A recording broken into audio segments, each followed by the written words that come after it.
They're palms of some kind. I think so.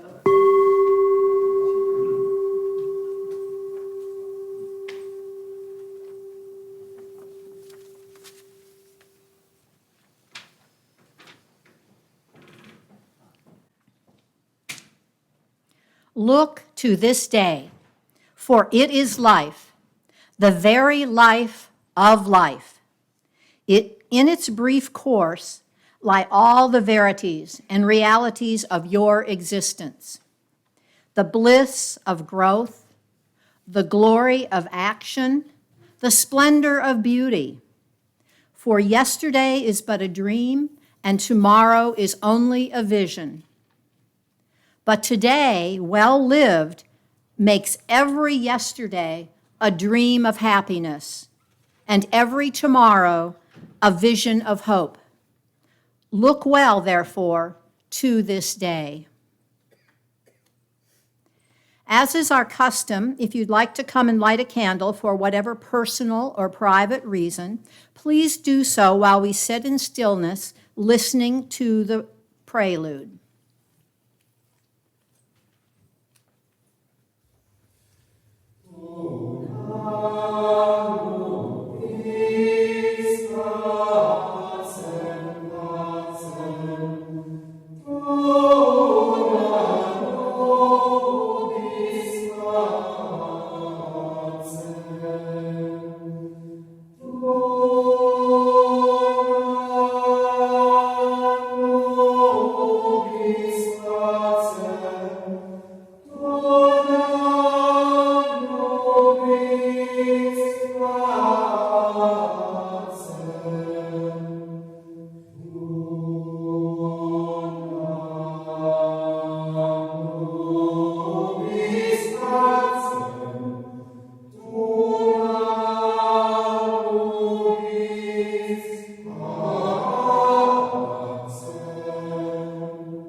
Our cellist letting this morning is For This 1 Hour by Paul Stephan Doffenhoff. For this 1 hour, Spirit of life, we let go.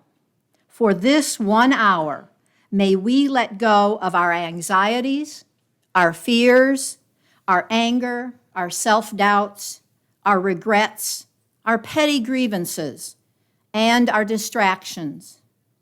If for only this 1 hour, let the flame of this chalice burn them from our hearts and minds, and light the way our peace to peace and serenity for this one holy hour.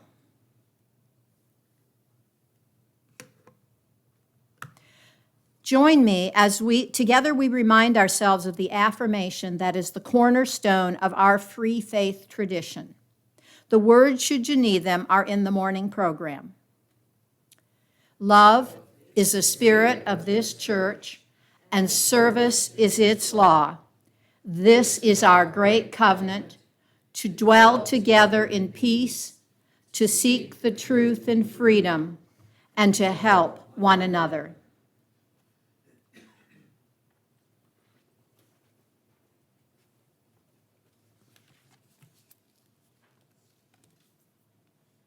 Today is our fifth Sunday continuing our look at Great Peacemakers, true stories from around the world. One of our peace leaders this morning is well known, the other not quite so much, Bruno Hussar and Desmond Tutu. We hope you enjoy learning more about these leaders this morning. Much of the dialogue about the leaders is taken directly from the book. Listen to these words by Martin Luther King Jr. from A Network of Mutuality. We are caught in an inescapable network of mutuality, tied in a single garment of destiny. Injustice anywhere is a threat to justice everywhere. These are just some things in our social system to which all of us ought to be maladjusted. Hatred and bitterness can never cure the disease of war. Only love can do that. We must evolve for all human conflict a method which rejects revenge, aggression, and retaliation. The foundation of such a method is love. Before it is too late, we must narrow the gaping chasm between our proclamations of peace and our lowly deeds which precipitate and perpetuate war. One day, we must come to see that peace is not merely a distant goal that we seek, but a means by which we arrive at that goal. We must pursue peaceful ends through peaceful means. We shall hew out the mountain of despair a stone of hope. Join me in a minute of silence to contemplate these words.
What wondrous love is this, O my soul, O my soul? What wondrous love is this, O my soul? What wondrous love is this that brings my heart such bliss and takes away the pain of my soul, O my soul, and takes away the pain of my soul. When I was sinking down, sinking down, sinking down, when I was sinking down, sinking down, when I was sinking down beneath my sorrow's crown, friends to me gathered round, oh my soul, friends to me gathered round, oh my soul.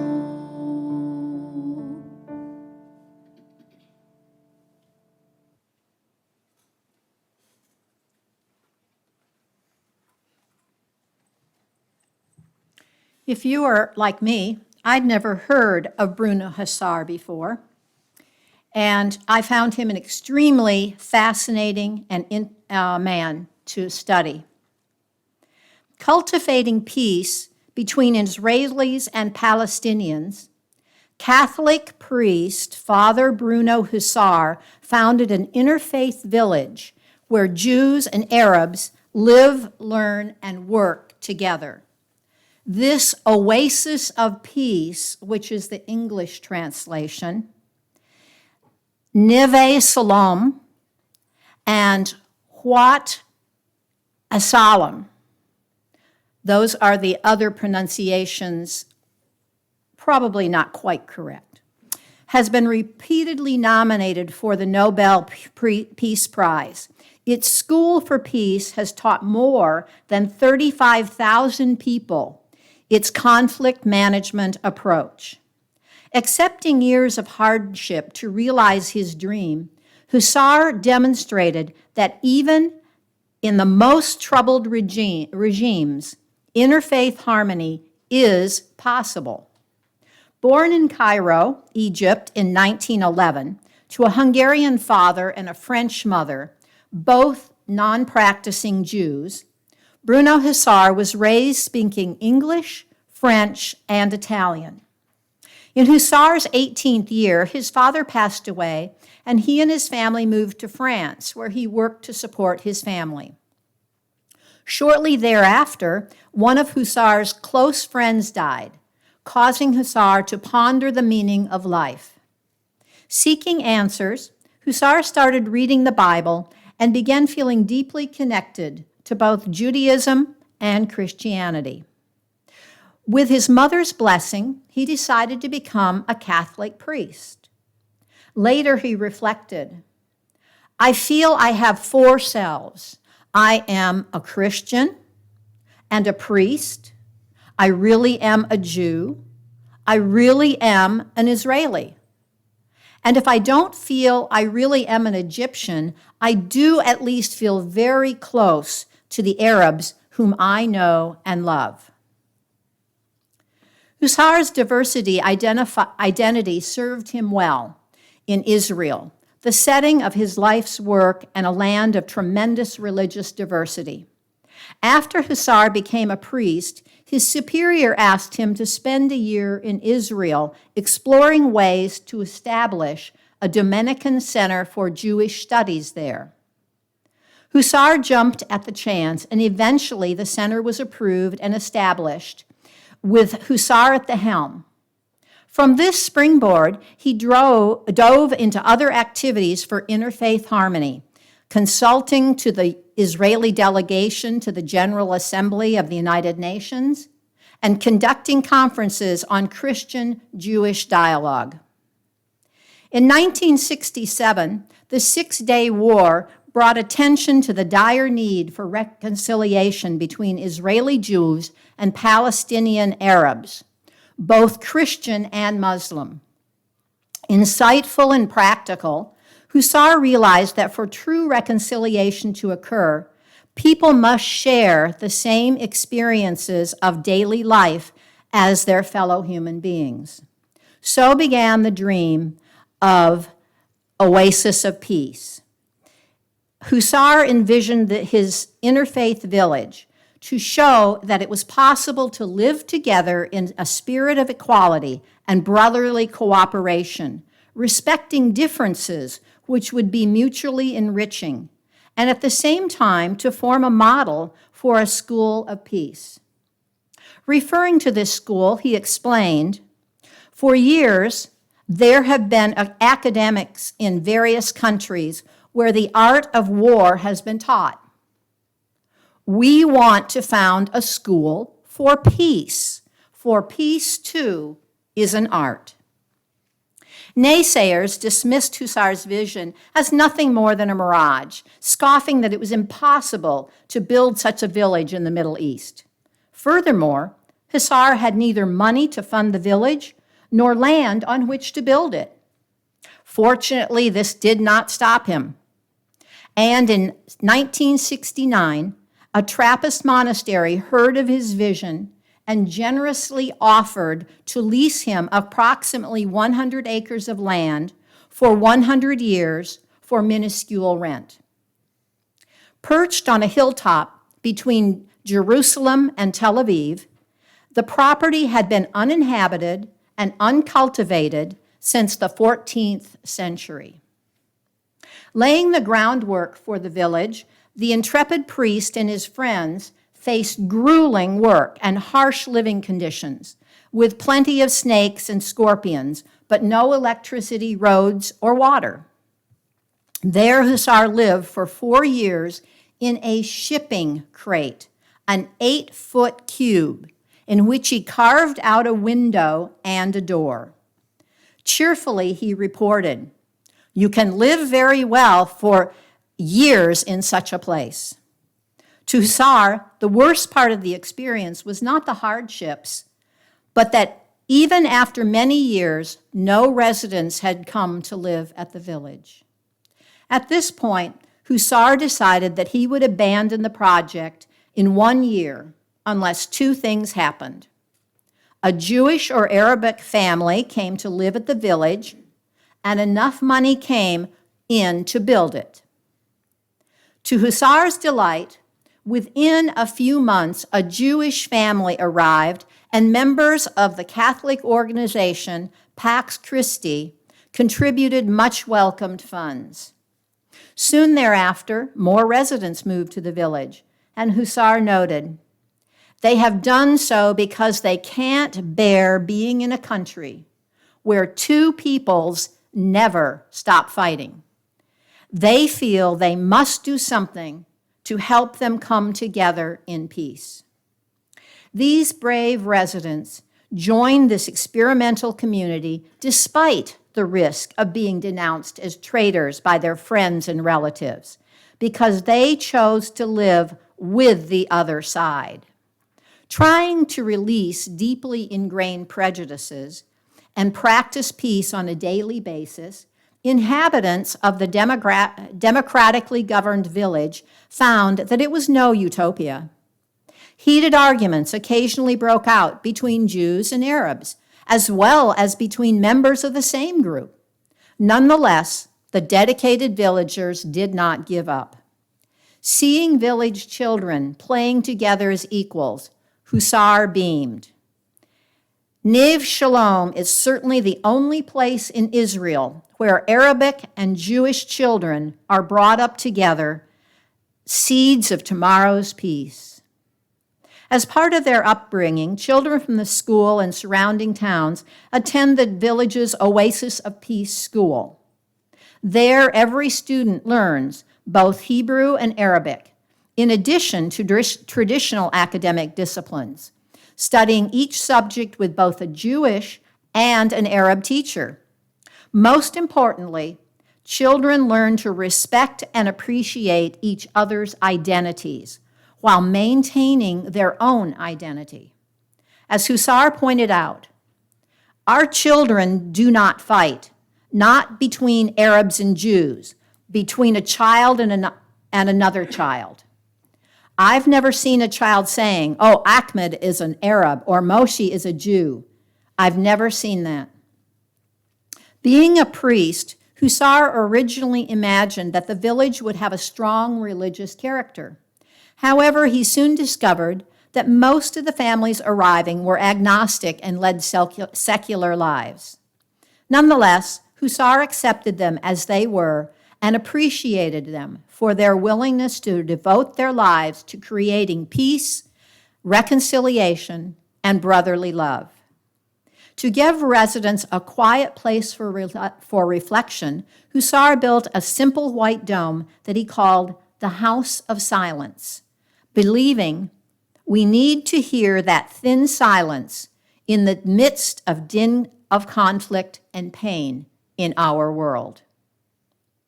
For many years, Hussar dreamed of creating a school for peace, and in 1978, his dream came true. The School for Peace brought together teenage Jews and Arabs from around the region for workshops in which they met the enemy face to face usually for the first time in their lives. Hussar shared, "Through psychodrama, we asked the young Jew to put himself in the skin of an Arab, and the young Arab to put himself in the skin of a Jew, and to engage in a burning political conversation, each one trying to react as he thought the other one would react in his place. That brought them to a very uncomfortable experience, the experience that maybe the other one is a little bit right, and maybe I'm a little bit wrong, and I have to go further and understand a whole lot more." That is the beginning of dialogue. Once School for Peace facilitators explained the most challenging part of this process. If you are trying to make peace with your enemy, you are going to lose your enemy. To lose is very difficult for a human being. Fortunately, going through this process together, many participants lost enemies and found friends. Today, 70-plus families call the village home, with project growth to 150 families. Upwards of 200 students from the village and nearby towns attend the Oasis of Peace School, which includes a nursery, a kindergarten, a primary school, and a junior high school. Over 65,000 participants have attended the School for Peace for workshops, including people throughout the region, as well as people in conflict from countries as Cyprus, Kosovo, and Northern Ireland. More than 500 people have been trained as moderators in the school's conflict management approach, which, according to a comparative study by the Gutterman Center of Applied Social Research, offers the most effective model for Jewish-Arab contacts. In honor of his efforts, Hussar was nominated for the Nobel Peace Prize in 1988. The village has also been nominated numerous times and has won many other awards. Reflecting on these accomplishments, Hussar said with a smile, "We were very naive, and I think that's the reason for why we succeeded. I have sown seeds. Others have cultivated the plants they produced." With his dream of the village realized, what was next for Hussar? In his elder years, he shared, "What is still there is the daily act of carrying on." Steadily, Hussar carried on until 1996, when at age 84, he passed away. His epitaph was carved in 3 languages, Hebrew, Arabic, and English, and his body was laid to rest in the soil of his beloved village. Thanks to Father Bruno Hussar's vision and dedication, this hilltop village continues to serve as a beacon of hope, demonstrating that even in such a troubled region, interfaith harmony is possible. We will now see a few of Bruno Hussar's more famous quotes, followed by a song.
We'll build a land where we bind up the broken. We'll build a land where the captives go free, where the oil of gladness dissolves all mourning.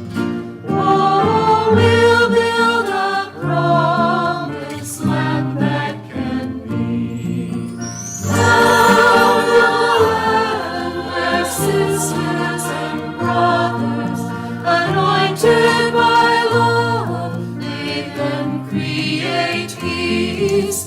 Where justice shall roll down like waters, and peace like an ever-flowing stream.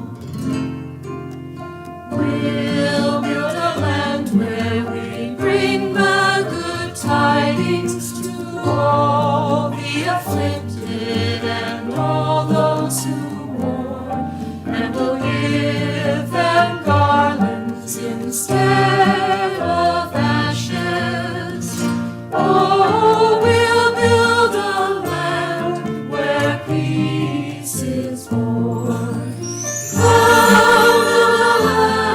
Where sisters and brothers, anointed by love, may them create peace. Where justice shall roll down like waters, and peace like an ever-flowing stream. We'll be a land building up ancient cities, raising up devastations from old, restoring ruins of generations. Oh, we'll build a land of people so bold.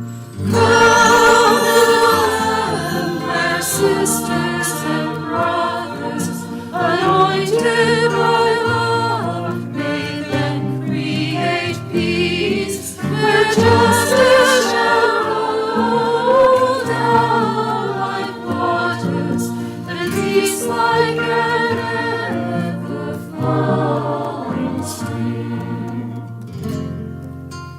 Come, build a land where the mantles of praises resound from the spirits once faint and once seen, where like oaks of righteousness stand good people.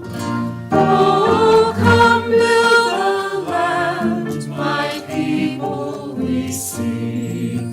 Come build a land where sisters and brothers, anointed by love, may then create peace. Where justice shall roll down like waters, and peace like an ever-flowing stream, and peace like an ever-flowing stream.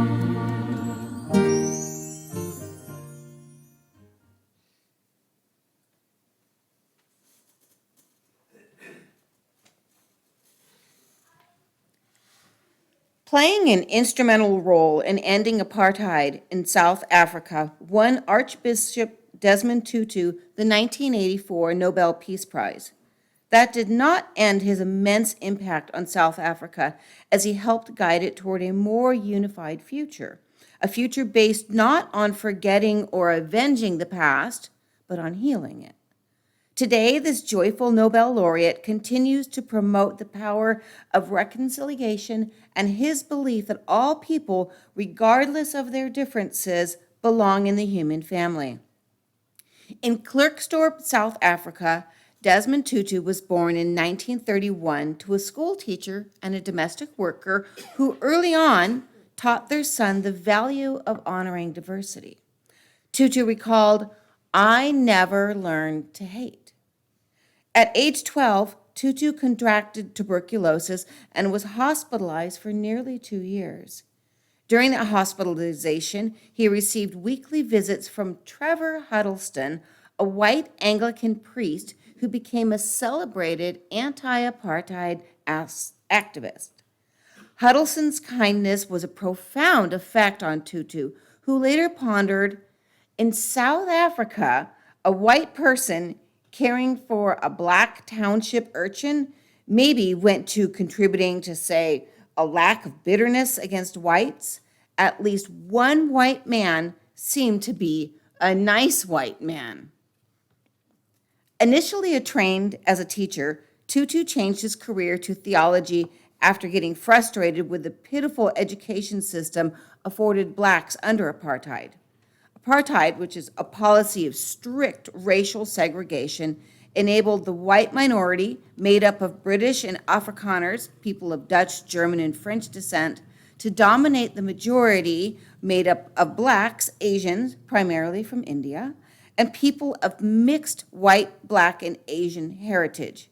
Tutu explained, one's race determined where one could live, what schools you could attend, whom one could marry, what job one could do, and even where one could be buried.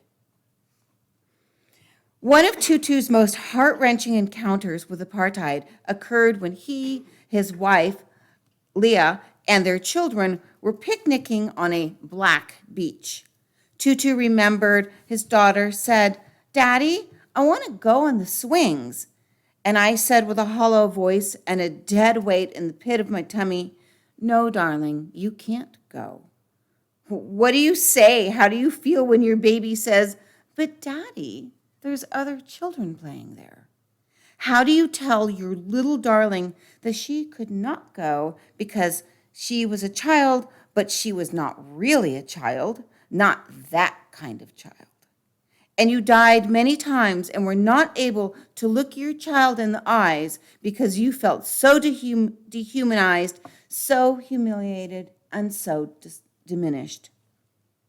Some blacks publicly opposed apartheid, but often their actions met a brutal response. For example, in 1960, peaceful demonstrators gathered to protect the pass, which was an identification document that blacks were required to carry at all times.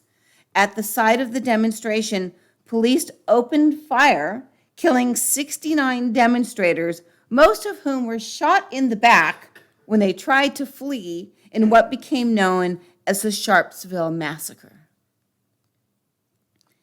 After becoming Bishop of Lesotho, Tutu courageously denounced apartheid by refusing to carry the pass and publicly urging Western nations to impose economic sanctions against the South African government.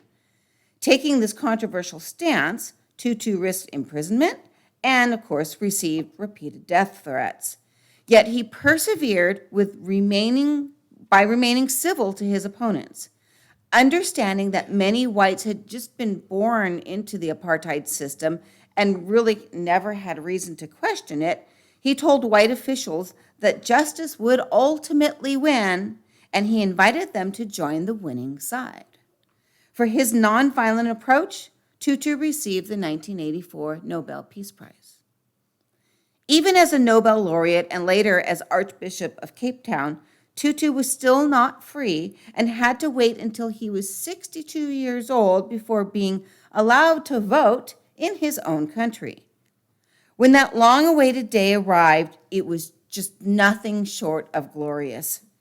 Responding to the injustice of apartheid and the need for genuine and radical reform, President F.W. de Klerk dismantled apartheid, leading apartheid activist Nelson Mandela from prison, and in 1994 allowed a democratic election to finally be held. Astounded, Tutu observed, People stood in those long lines, people of all races in South Africa that had known separation and apartheid for so long. Black and white, colored and Indian, farmers, laborers, educated, unschooled, poor, rich. They stood in those lines and the scales fell from their eyes. South Africans made an earth-shattering discovery. Hey, we're all fellow South Africans. After more than 300 years of white rule, South Africa elected its first black president, Nelson Mandela. With the new democracy emerging, South Africa faced a really difficult decision to either punish apartheid-related offenses or let bygones be bygones. Boldly, the country chose a more constructive but challenging third option of reconciliation. To accomplish this, a Truth and Reconciliation Commission was established to hear testimony from people who had committed or suffered gross violations of human rights during apartheid and to help the parties reconcile their differences. Tutu was asked to chair the commission just as he was retiring as Archbishop. Later, he remembered, my much longed for sabbatical went out the window, and for nearly 3 years, we would be involved in the devastating but also exhilarating work of the commission. Coincidentally, the multiracial commission first met at Bishop's Court, once home to Jan van Riebeeck, who in 1652 was the first white settler in South Africa. Tutu reflected, although we were asked to deal with a period of 34 years from 1960 to 1994, what we were really talking about was what had been happening in our beautiful land since 1652. The commission collected statements from over 20,000 South Africans, approximately 1 in 10 testifying in televised hearings. Despite the first hearing being marred by a bomb scare, participants bravely came forward to tell their stories, and in doing so, often felt a great sense of relief. Perpetrators divulged human rights violations that they had committed, often issued solemn apologies, and were frequently given amnesty.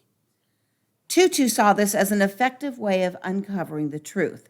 Whereas all too often in traditional trials, defendants try to gain their freedom by lying, in these hearings, perpetrators had to fully confess their crimes to gain their freedom. Victims unburdened themselves of their anguish by explaining how they or deceased family members had suffered violations. They often forgave the perpetrators and were considered for reparations. Although nothing could ever compensate for, say, the death of a loved one, reparations were at least an acknowledgement of victim suffering and a step toward closure. Some people criticize the process as unjust, claiming that it allowed perpetrators to just get off scot-free. Tutu responded, one might go on to say that perhaps justice fails to be done only if the concept we entertain of justice is retributive justice, whose chief goal is to be punitive. We contend that there's another kind of justice, restorative justice. Here, the central concern is the healing of breaches, the redressing of imbalances, and the restoration of broken relationships. Tutu emphasized that forgiveness did not mean pretending that everything was fine or being sentimental or forgetting or condoning what had happened. Instead, it meant fully addressing the past and allowing for a new beginning. He stressed that the process was vital for South Africa, saying, without being melodramatic, it is not too much to claim that it is a matter of life and death. It is ultimately in our best interests that we become forgiving, repentant, reconciling, and reconciled people. Because without forgiveness, without reconciliation, we have no future.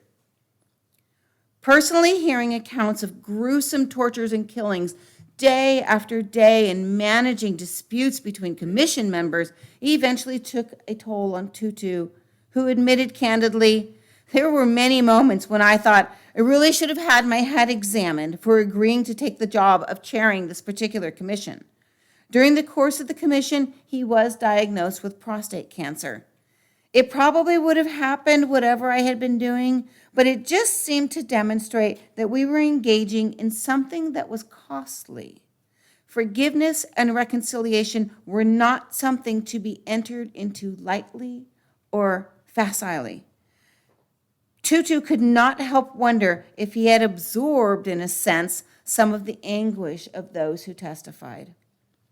Thankfully, he recovered both in body and spirit, noting, "After the grueling work of the commission, I came away with a deep sense, an exhilarating realization that although there is undoubtedly much evil about, we humans have a wonderful capacity for good. We can be very good. That is what fills me with hope, even for the most intractable situations." Until his death in December of 2021, Tutu continued to circle the globe, enthusiastically sharing his insights with people everywhere, especially his belief in the unity of humanity. He declared, "In the human family, there are no outsiders. All are insiders, black and white, rich and poor, gay and straight, Jew and Arab, Palestinian and Israeli, Roman Catholic and Protestant, Serb and Albanian, Hutu and Tutsi, Muslim and Christian, Buddhist and Hindu, Pakistani and Indian, all belong." With a gleam in his eyes and a radiant smile on his face, the exhilarated Desmond Tutu rejoiced, "All belong. Isn't that fantastic?" We will now see a few more famous quotes from Desmond Tutu, followed by a song.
Desmond Tutu, he's the Reverend Archbishop.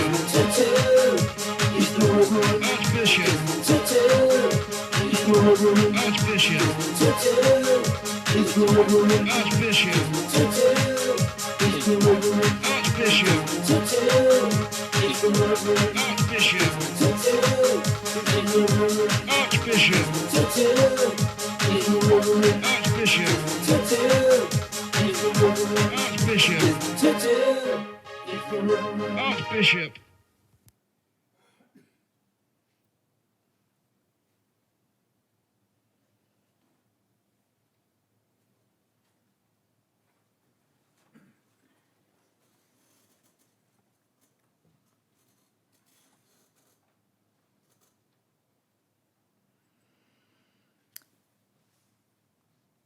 Freely have we received of gifts that minister to our needs of body and spirit. Gladly we bring to our church and its wide concerns a portion of this bounty.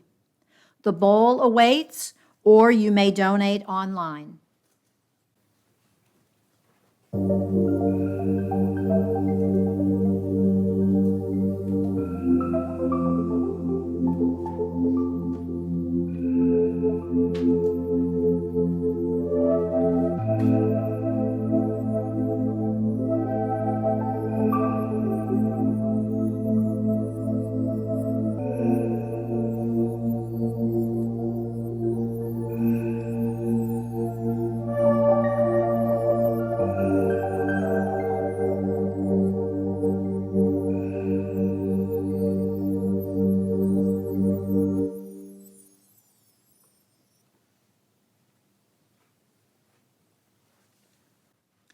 We will remain seated this morning for our benediction and extinguishing the chalice. And then if you would please remain seated for just a few minutes or moments after that for our postlude. I would appreciate that. I invite, from the Buddhist, be ye lamps unto yourselves. Be your own confidence. Hold to the truth within yourselves as to only the lamp. Go in peace to be peace. Please join me in saying the words to extinguish our chalice. If you should need them, they are in the morning program. We extinguish this flame, but not the light of truth, the warmth of community, or the fire of commitment. These we carry in our hearts until we are together again.